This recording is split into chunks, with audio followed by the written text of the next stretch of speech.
Terry could hardly contain her glee. It had taken months of scheming and maneuvering. She had woven plots, indulged and arranged conspiracies. She had twisted the facts and maximized the limits of her honesty.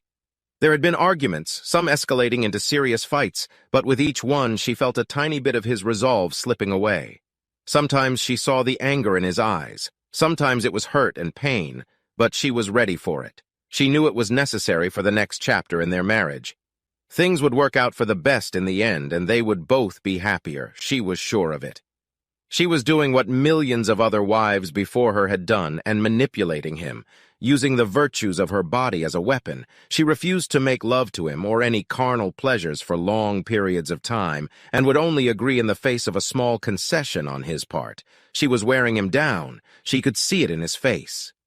It was an uphill struggle with calculated risks along the way. It wasn't easy, but finally there she was, sitting across from her future lover, having a romantic dinner for two. The setting was intimate, the restaurant cozy. Oh, how she was looking forward to this moment. The night was going to be magical, and she owed it all to an article she had read in a women's magazine. For years, she had felt that there was something missing in her marriage. It wasn't that she didn't love her husband, or that he didn't love her. They both loved each other very much. He was kind and considerate, always putting her first, even in the bedroom. But this article had wet her panties before she had finished it. Yes, it was exactly what she needed. But who and how? How could she get her loving husband to agree to something so contrary to his own personality? The one who had come to her like a flash of lightning when Carter had become a new employee where she worked. He was tall, at least 6 feet 2 inches, with broad shoulders and a lush mop of black hair like Elvis. He was younger than her by at least 7 or 8 years, and she could tell as soon as she saw him watching her that he was interested. The first time they'd had lunch together, she'd found him to be feisty, perfect for what she wanted. She trusted him and included him as an accomplice in her devious plan. It caused a gleam in his eyes and tension in his groin. Now about the how. It would take time. She would have to be careful. She didn't want to risk what she had. After all, she loved him. She had become an insatiable reader on the subject. She read books, articles, blogs, and stories. When she felt she was ready, she began to realize her devilish cunning. She initiated her plan by leaving him an article, but when he didn't bother to read it, she gently brought it to his attention by telling him that one of her co-workers had used this method to revitalize her marriage. When she suggested that it would be fun to try it herself, he slapped the tabletop, telling her that he would never agree to such a ridiculous idea, and if she persisted in her quest, it would lead to the end of their marriage. But that was months ago, and she had reveled in her cleverness. She had tamed him, and now she would see her plan through. "So he'll be watching us then?" Carter asked. "I doubt it, at least at first. He'll probably go to the spare bedroom, but he'll be able to hear us, so make sure you talk loud. It'll add to his humiliation," she said, so proud of herself.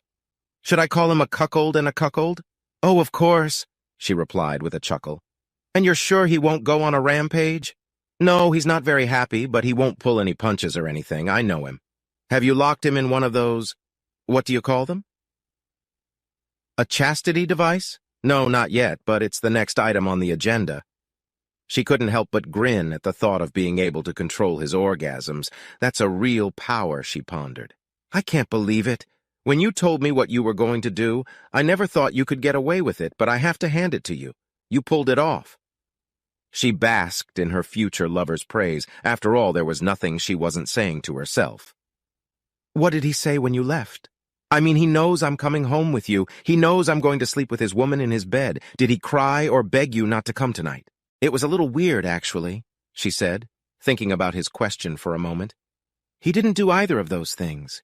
He just sat on the edge of the bed and watched me get dressed and put on my makeup. He did look terribly hurt when I took off my wedding rings and strung them on the little gold necklace he'd given me for our anniversary." "See," she said, lifting it up so her young lover could get a good look.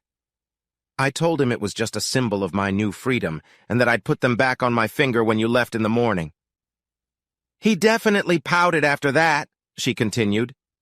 "He waited until I was almost ready, and then he disappeared. I looked for him when I went out, but I have no idea where he went. He didn't even say goodbye or kiss me before he left. I'm sure he's angry, but he'll get over it. First of all, I haven't let him touch me sexually for the last 3 weeks, but I told him that if he's a good boy tonight when we're done, he can have me any time for the next 2 nights. That would cheer him up. All this talk is getting me pretty damn excited. Are you ready to go? The choppy young man asked. They paid the bill and he followed her home. Terry was surprised to find the house lights off. Maybe he'd already gone to bed, she thought. Carter was right behind her as they entered. Here, Cookie, Cookie, Cookie, Cookie, where are you? Come here to watch me take your wife away from you. Shh.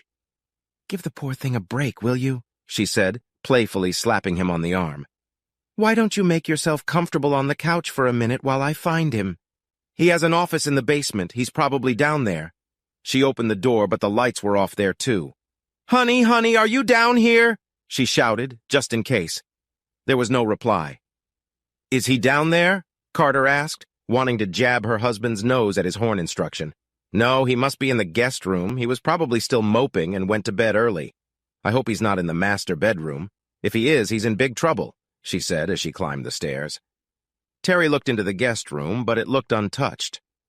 Damn him, she thought, turning around and storming into the master bedroom. But he wasn't there either.